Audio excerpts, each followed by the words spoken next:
Welcome to the Living in Utah live question and answer session here Thursday evening, 8 p.m. Mountain Time. I try to hold this every week. I've only missed a few weeks. I try every week. It's an opportunity. You're welcome to ask any kind of questions you want, whether you want to ask questions about the state of Utah, the real estate, investing, or maybe you're joining us from another country and you've got general questions about the United States. Glad to answer them also. Or maybe you'd like to ask some questions about some of our neighboring states. I know a little bit about some of the neighboring states, so can help you in that direction also. And I'm also going to talk tonight. That's something that I usually don't bring my phone downstairs with me. Mistake. So I'm going to talk tonight about some real estate statistics, up-to-date statistics of where we're at. Homes sold, how many listings we have, what's happening in the market. This is going to be pretty much statewide.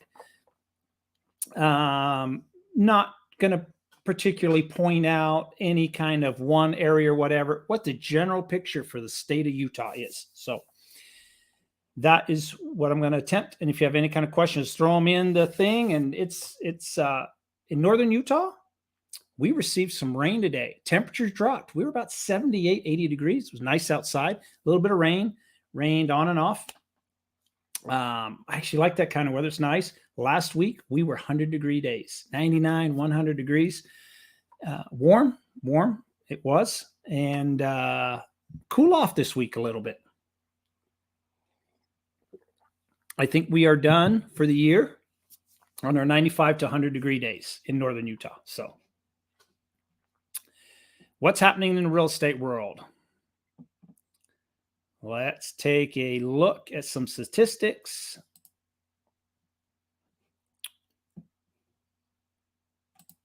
All right. So when we look at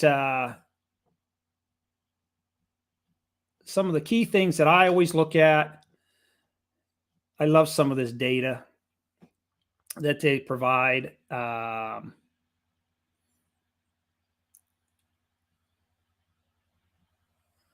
start. Okay.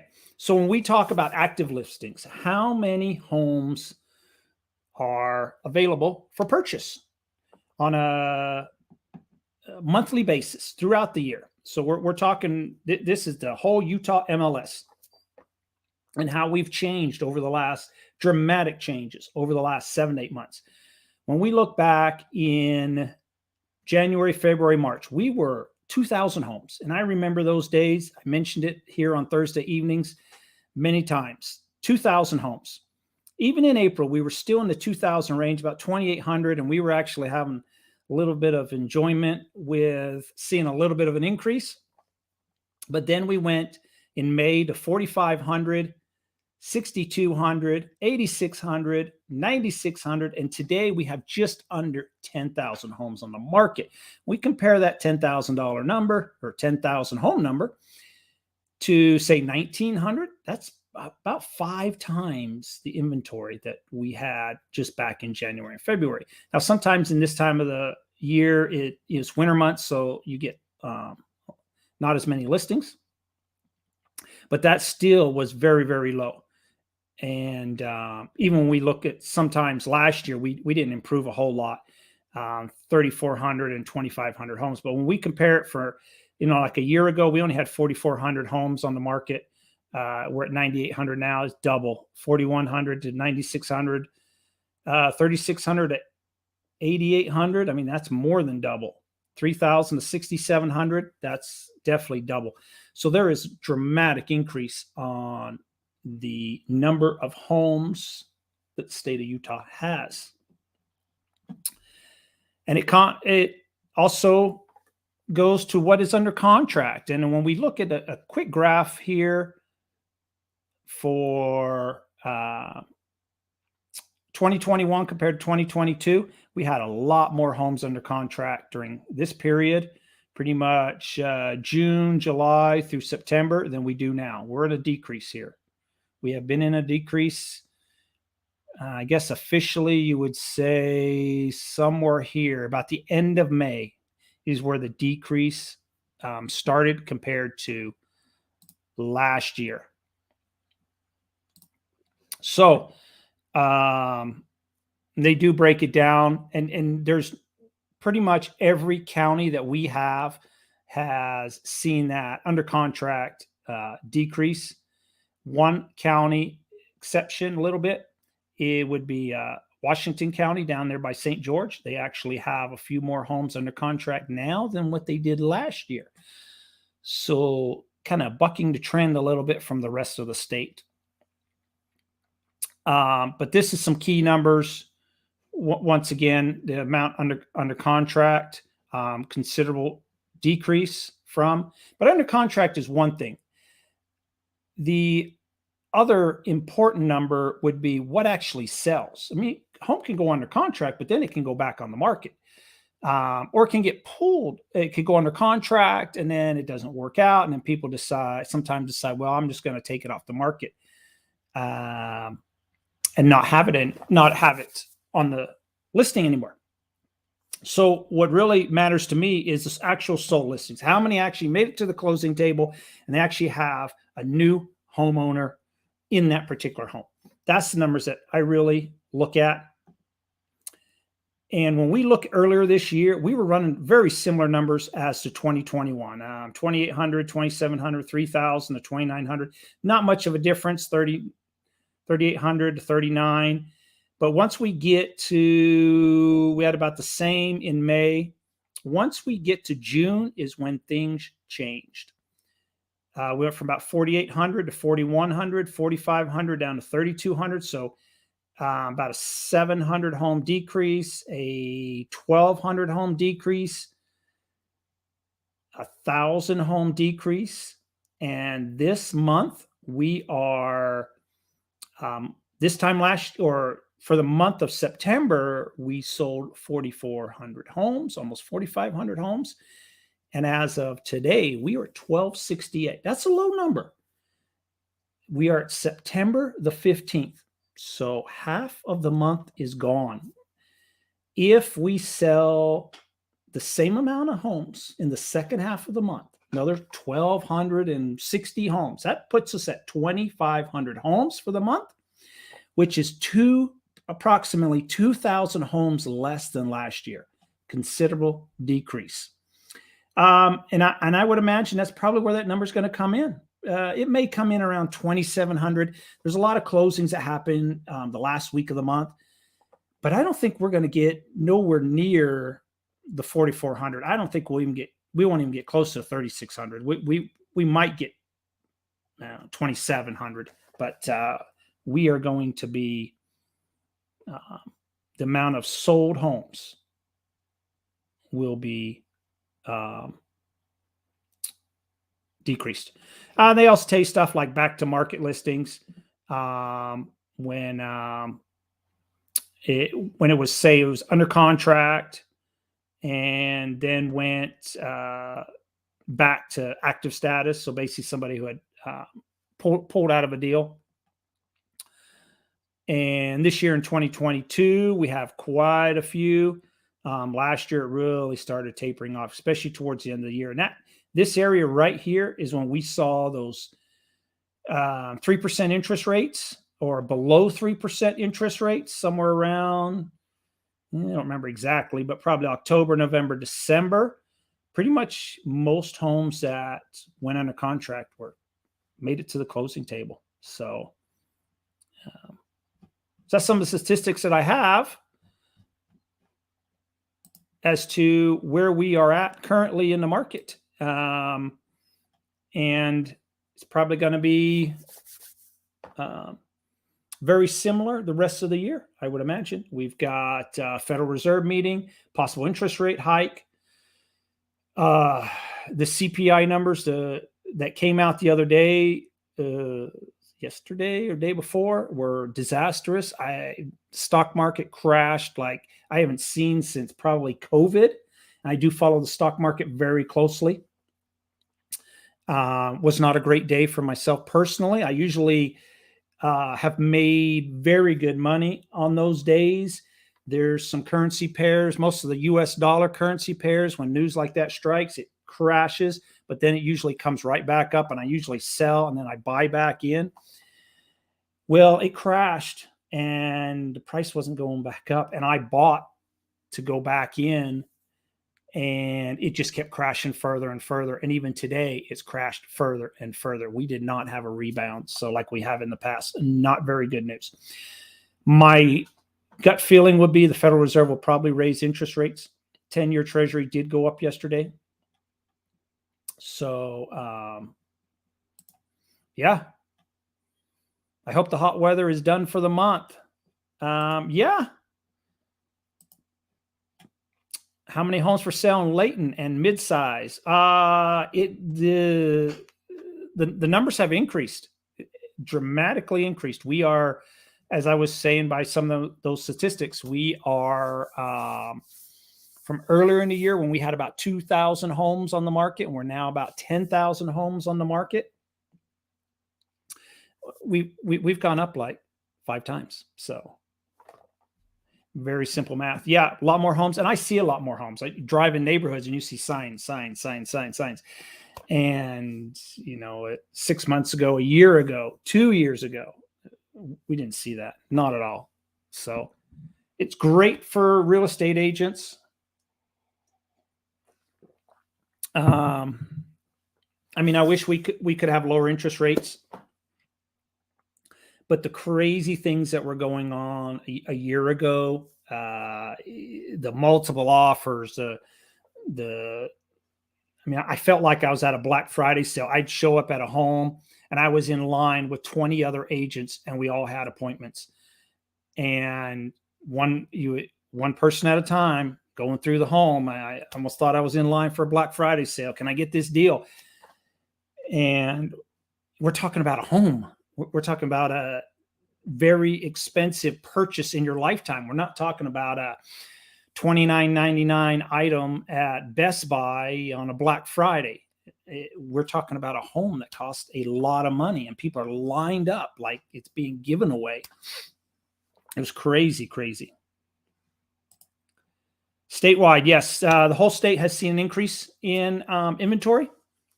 No area that I'm aware of has not seen an increase.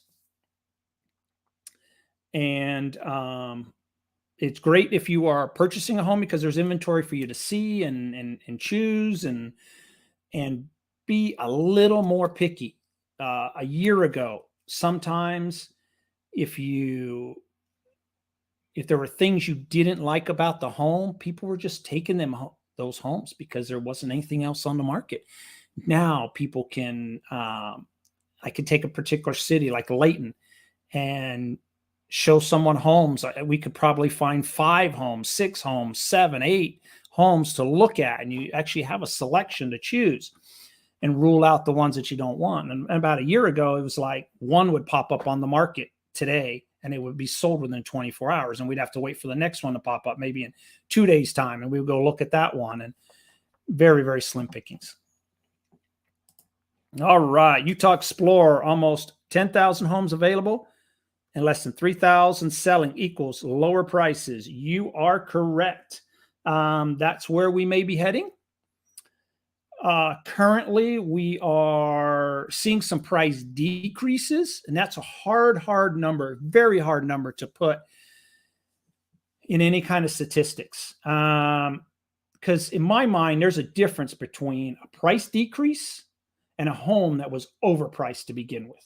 So there are some sellers out there still with the mindset, and this was the mindset we had over the last couple of years. Neighbor's home next door sold for $475. Well, I'm listing mine for $525. And you would pull the comps and you're like, no home has sold for $525. I want to list it for $525. And people were getting it. They were getting it. So now most homes that people are doing that with, trying to create a new market or trying to, let's say the neighbor's home sold 5 months ago for $550 and I pull current comps. Current comps might be 525, 530, 535. That's pretty much what people will have to list the home at. So it's hard to see on the price decreases against homes that were just overpriced. And that's going to take a little bit of time as the market starts to shake out through the last couple months and people are not seeing neighborhoods increasing. Then I feel some people will price their home in what I consider a realistic price. So, yeah. And as far as like, so in general, prices have come down. It depends how you look at the numbers. People are having to list their price for, or list their homes for, what comps are saying homes are worth, or appraisers are appraising a home at, as opposed to just coming up with an arbitrary number. So you are saving, and people are saving right now with not paying over asking. This 25, 50, $100,000 above asking. I mean, I seen $100,000 on a $600,000 home. So it's crazy. It's $600,000, which was already priced at the top of the market, and people were paying $700 for the home. It was a very unique time. That's not happening. But it's the old adage, though, the homes that are selling are homes that are great neighborhoods and great condition. They're still getting good money out of those homes. Homes that are maybe need like a cosmetic repair, maybe the kitchen, the colors, the flooring hasn't been changed over the last 20, 25 years. Those homes are tougher to sell now. Someone can go right down the road and find a home that's got, gray walls and laminate flooring and new carpet for very similar price, and they'll take that home over the other home. So, or homes that are on a busy road or next to the freeway or next to a rail line, those homes are tougher to sell now. People can be a little more picky. And we'll see as far as if we're going to, drop. The general consensus is, when we look nationwide, we can only look at previous data, previous crashes or dips in the market. Utah has always fared very well. We've had very little of a dip. And some of that is to do with job growth. We've had consistent job growth and people moving into the state, and people need housing. So we may, as interest rates go up, we may see some prices go down, but I don't think we're going to see any kind of massive crash, maybe not in the state of Utah, unless something happens, a world event occurs, or we have a complete meltdown of the financial markets. There's a lot of things that could be on the horizon. So right now, Russia could get out nuclear weapons. They are losing the war in Ukraine. They could turn to nuclear weapons next. If that's the case, I mean, I don't know what's gonna happen. I have my own opinion of what I think should happen, but could definitely. And then we've got this recession. I mean, the interest rates or the inflation numbers are through the roof still. We are, in my opinion, in a recession. And I think that the winter will be a telling time. I believe we'll have a global recession. And I think we're already in a global recession. There are many countries around the world that are also struggling. And there are countries right now that are dependent on gas from Russia, as in not gasoline, but natural gas to heat their homes. And they're in trouble in Europe. They're going to be in trouble this winter. So people are unloading their second home or their investment home. Not yet. And that's another thing that we saw. So when we go back to the 08, 09 crash, and I say Utah fared very well. Northern Utah fared very well. Home prices here went down approximately 10%. Southern Utah was a different story. Massive crash. And so St. George, Mesquite, Las Vegas, Phoenix, Tucson, dramatic crashes. Homes went down by 50%. Some of that was to do with that exact fact. Was a second home or an investment home. In tough times, people get rid of the boats, the RVs, the second homes, the vacation homes. That's why some of those areas got hit hard. It's not uncommon in Utah for people to own two homes, one in the north and one in the south. During the winter months, they'll spend time in southern Utah. And then during the summer months, they'll come up north where it's not as hot as southern Utah. So that's why some of those areas got hit very, very hard. And the other reason Las Vegas got hit hard was construction ground down to almost zero.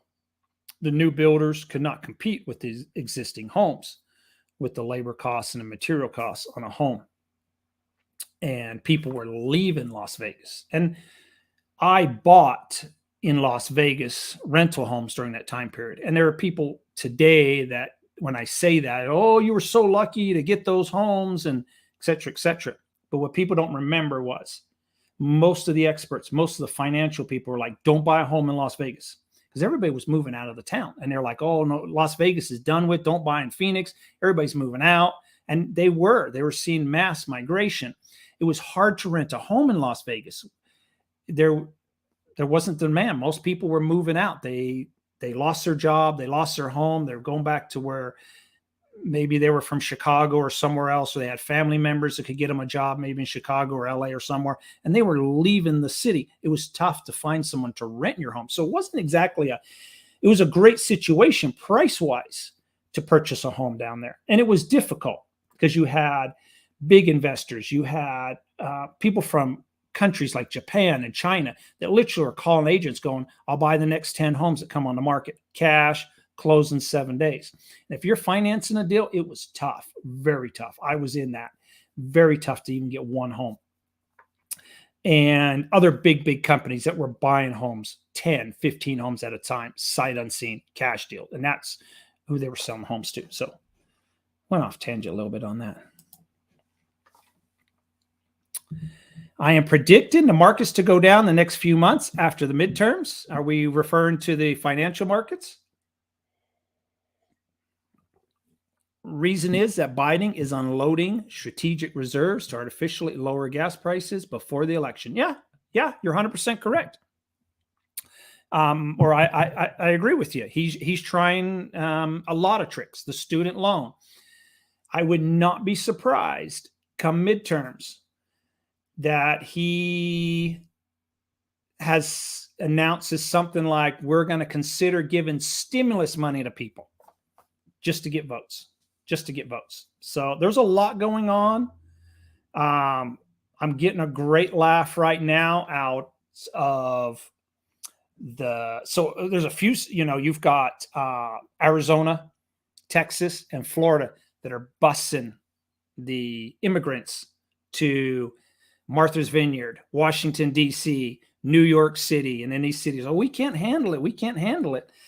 I'm having a great laugh with that. So not really a political show, but I am having a good laugh. And I see where the governor of California, and I'm not a fan of the governor of California.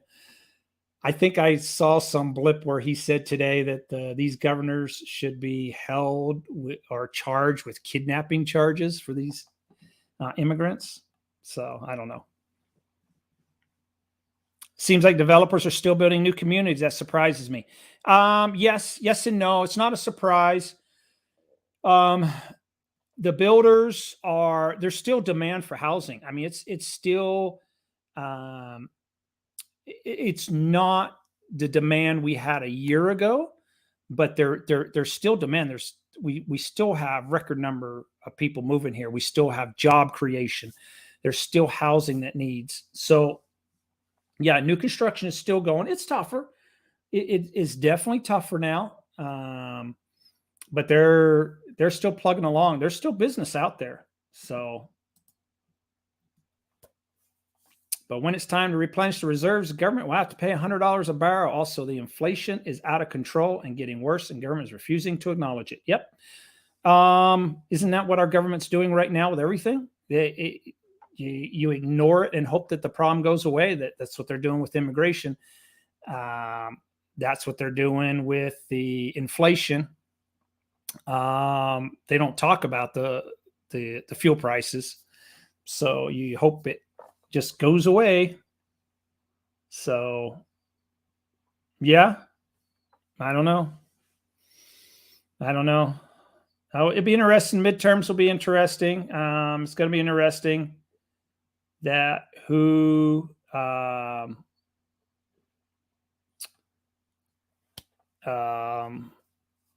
gets elected and who is going to run in 2024 will be interesting. So there's a couple guys out there I like.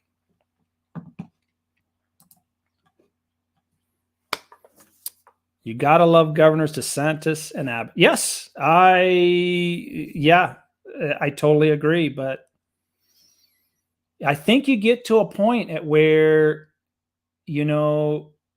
when you're the governor of some of these states and you've tried every avenue that is possible, you've tried to, deal with the federal government on the issue, and you're getting nowhere. It's kind of like desperation. What do you do next? I mean, we all do it in our lives. You come to a certain point, sometimes we just can't solve something, or you're backed into a corner. And so it's, I don't know the solution. I mean, I would love to be able to say that you can just open your doors to the world, but it's not just,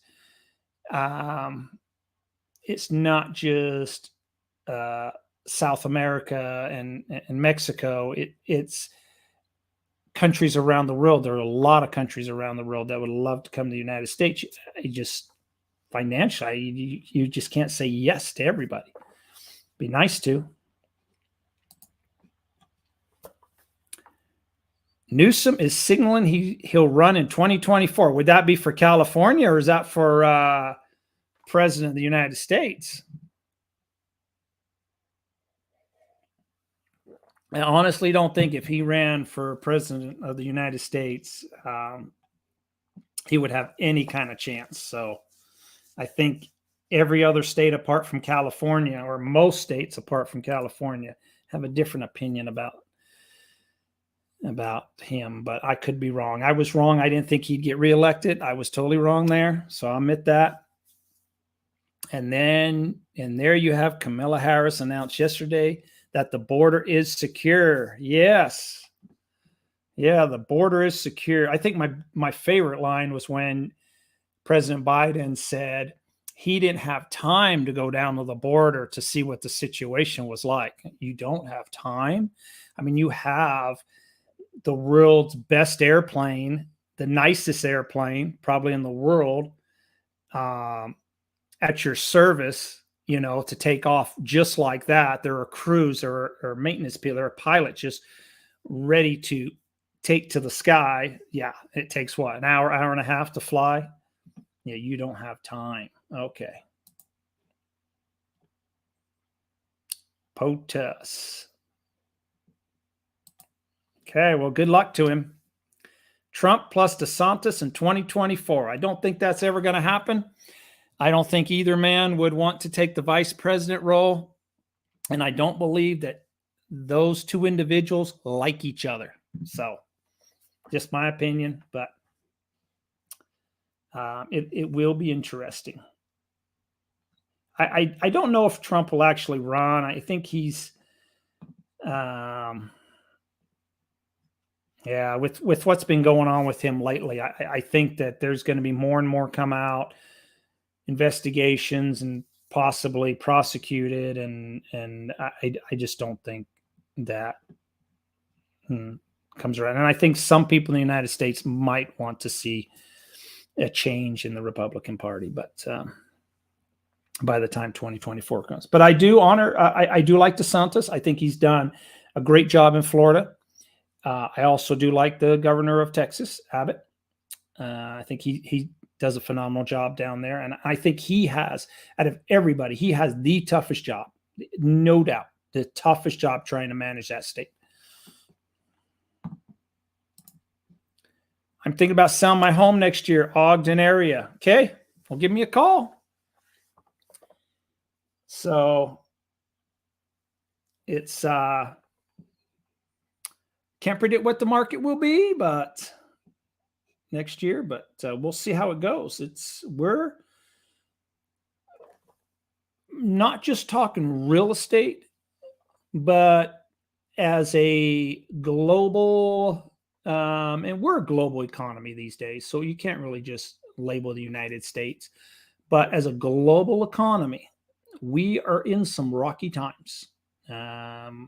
It's times that we probably haven't seen very many times in the past. So we'll see how things go. There's a lot going on between war and everything else that compiles with that, and we'll see. You have to see how things go. And we've been through a rocky time with COVID and the fallout and everything like that. So more to come, though, I think. Any more questions this evening before I call it an evening? It's been great. Try not to get off onto politics, but sometimes.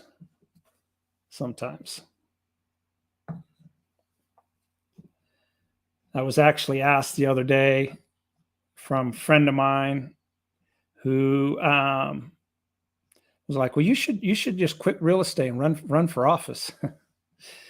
I don't know about that. I might say something that upsets somebody. Okay, I'm going to call an evening. Hope everybody has a great weekend and hope to be back this time next week.